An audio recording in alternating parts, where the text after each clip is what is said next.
Les Anneaux de la mémoire, une histoire des esclavages.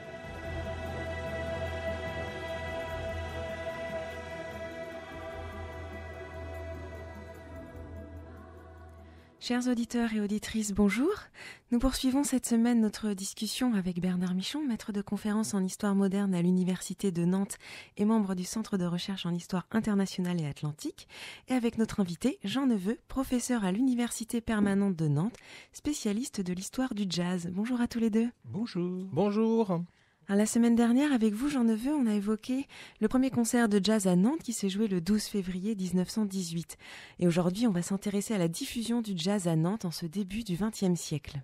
Jean Neveu, nous avions l'année dernière, lors de la première saison de notre émission, consacré 3 émissions avec Emmanuel Parent, maître de conférences en musique à l'université de Rennes 2, aux musiques noires américaines. Lors de ces 3 émissions, nous avions évoqué cette filiation finalement du jazz dans ces musiques noires américaines, dans le blues.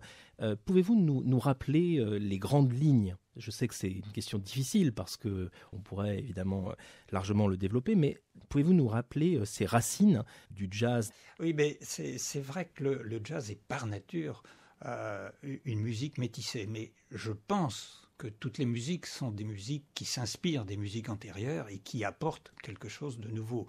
Le jazz, ce qu'il a de particulier, le jazz, c'est que c'est la musique d'un peuple opprimé. C'est une musique qui est extraordinairement vivante et vibrante d'un peuple qui a été pendant 250 ans considéré comme non humain. C'est ça qui est extraordinaire et qu'ils aient trouvé des ressources pour en sortir quelque chose qui vient. Donc on sait que à l'origine, ce que l'Occident, dans le cadre du métissage, ce que l'Occident a apporté aux Africains américains, c'est par le biais des évangélisations. La première musique différente de la musique africaine, qui est surtout basée sur l'oralité et sur la rythmique. Il y a toujours de la musique en Afrique et il y a toujours beaucoup de percussions. Alors ce mélange de chants spirituels ça a donné une musique rythmée.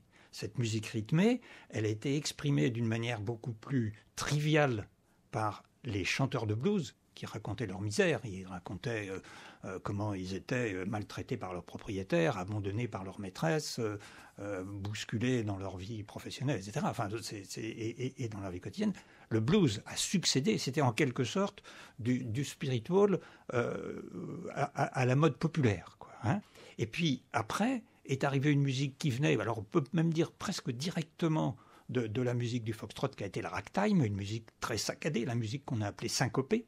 Et puis, c'est développé, alors je l'ai dit l'autre fois, avec Jim Europe, musique de Harlem, mais qui s'inspire des plantations, et la musique de la Nouvelle-Orléans, qui est une musique qu'on peut appeler, en quelque sorte, paysanne, une musique qui est jouée. Donc ça a donné une musique accentuée, une musique qui ensuite s'est appuyée sur l'improvisation pour une bonne raison, c'est que ces musiciens-là étaient des musiciens autodidactes. Ils n'avaient pas, donc quand ils faisaient pas la note juste, c'était pas important, mais ils racontaient quelque chose.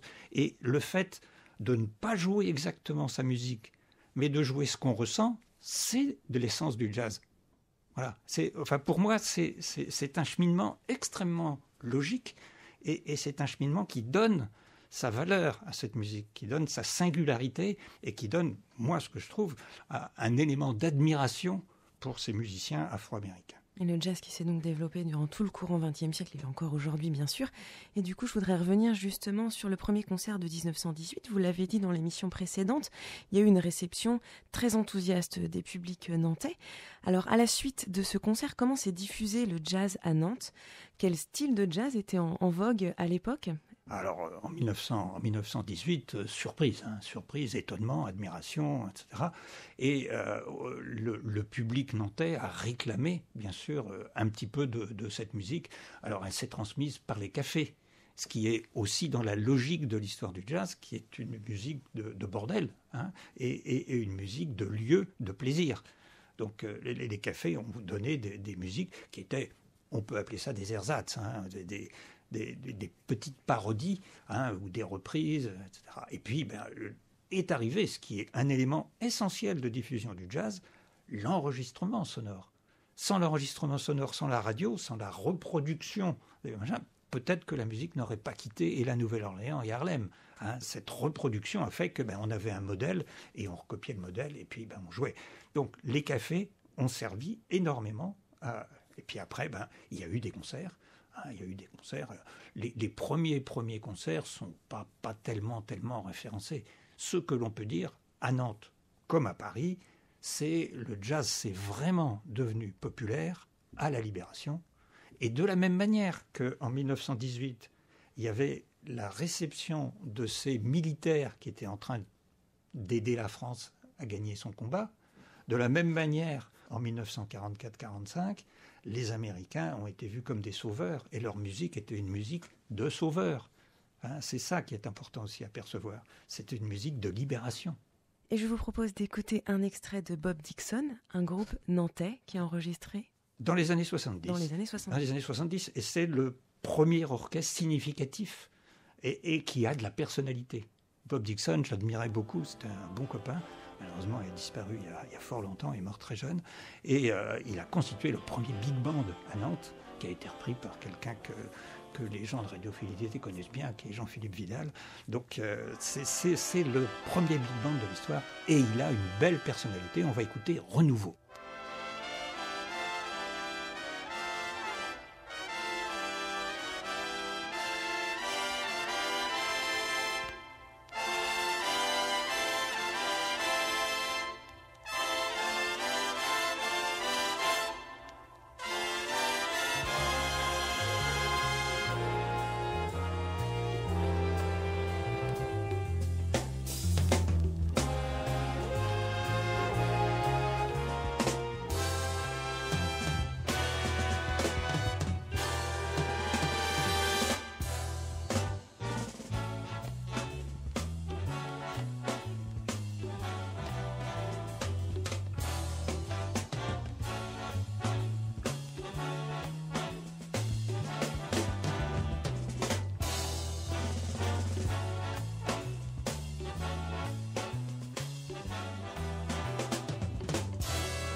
Donc on a entendu Renouveau joué par l'orchestre de Bob Dixon, je crois que c'est 72-73.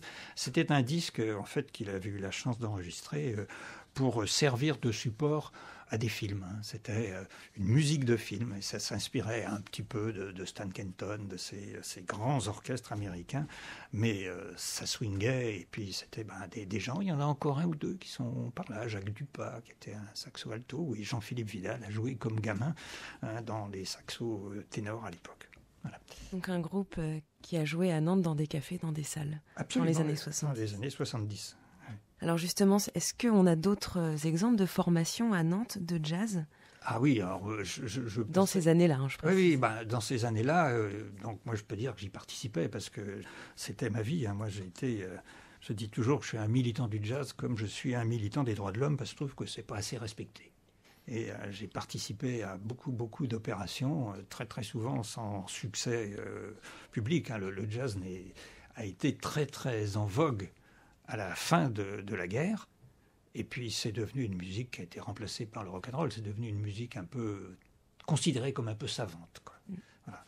Bon, et donc il y a eu beaucoup de groupes, alors, je ne pourrais pas citer non, mais il y en a un qui dure toujours, qui s'appelait le Lito Tsigang, qui était dirigé par un merveilleux saxophoniste ténor qu'on appelait Barnet, qui était un type très particulier. Enfin, les musiciens de jazz ont toujours été un peu marginaux.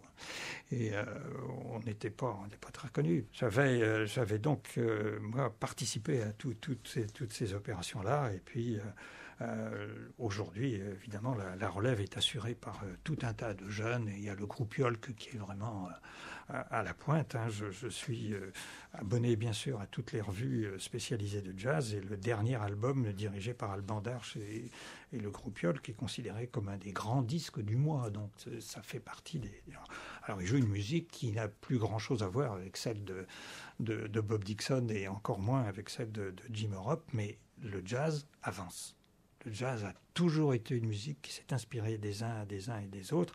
De même qu'Emmanuel Parent a commencé par parler de la musique ethnologique pour arriver au hip-hop, eh bien, de la même manière, le jazz est arrivé d'une musique très simple, jouée par Jim Europe, jouée par les musiciens de la Nouvelle-Orléans, pour être de plus en plus sophistiqué, de plus en plus complexe, et malgré tout, parce qu'il y a le rythme, parce qu'il y a l'âme, parce que les musiciens expriment leur personnalité et ont un contact avec le public, c'est une musique qui passe très bien.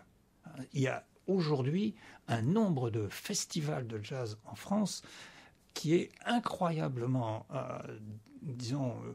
immense par rapport à ce que j'ai connu dans les années 60-70. C'est faut dire que le jazz a réussi son entrée en devenant autre chose que ce qu'il était à l'origine. Jean Neveu, pour les Nantais, les rendez-vous de l'Erdre constituent un des moments forts, justement, où on a l'occasion d'entendre des orchestres de jazz. Pouvez-vous nous rappeler un peu la genèse de ce rendez-vous ? Ah oui, tout à fait, parce que c'est parti d'une fête populaire, ce qui est rassurant, où il y avait, figurez-vous, encore une fois, Jean-Philippe Vidal qui jouait, partie de l'histoire du jazz, et en 1989. Et puis, comme il y avait eu du monde, c'était pour l'inauguration de l'île de Versailles, qui avait été transformée en jardin japonais. Et donc, dans cette fête populaire, Jacques-Alain Guillot, qui était responsable un peu de l'animation touristique à Nantes, avait suggéré qu'il y ait un petit peu de musique, donc du jazz. Et forcément, bref, comme ça avait bien marché, on lui a demandé de renouveler. Et à partir de là, ça s'est développé. Et il avait quelque chose que j'aimais beaucoup, c'est qu'il avait, lui, une idée qui était un peu différente, particulière des festivals de jazz. Il faisait le jazz autour du monde. C'était le jazz des Antilles, c'était le jazz du Brésil, il y avait une image. Et il faisait son affiche avec un artiste du pays invité. C'était une très belle.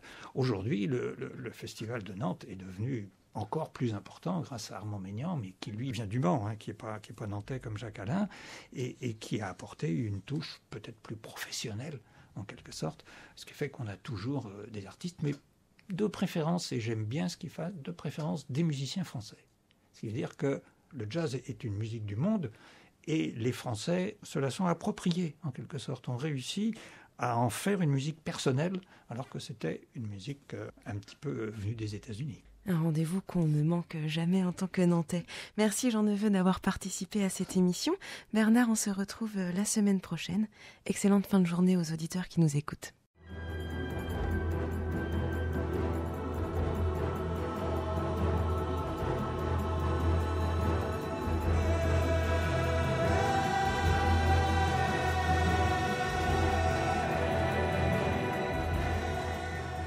C'était Les Anneaux de la Mémoire, une histoire des esclavages. Cette émission vous a été présentée par Barbara Chiron de l'association Les Anneaux de la Mémoire, avec à la technique José Pasquale.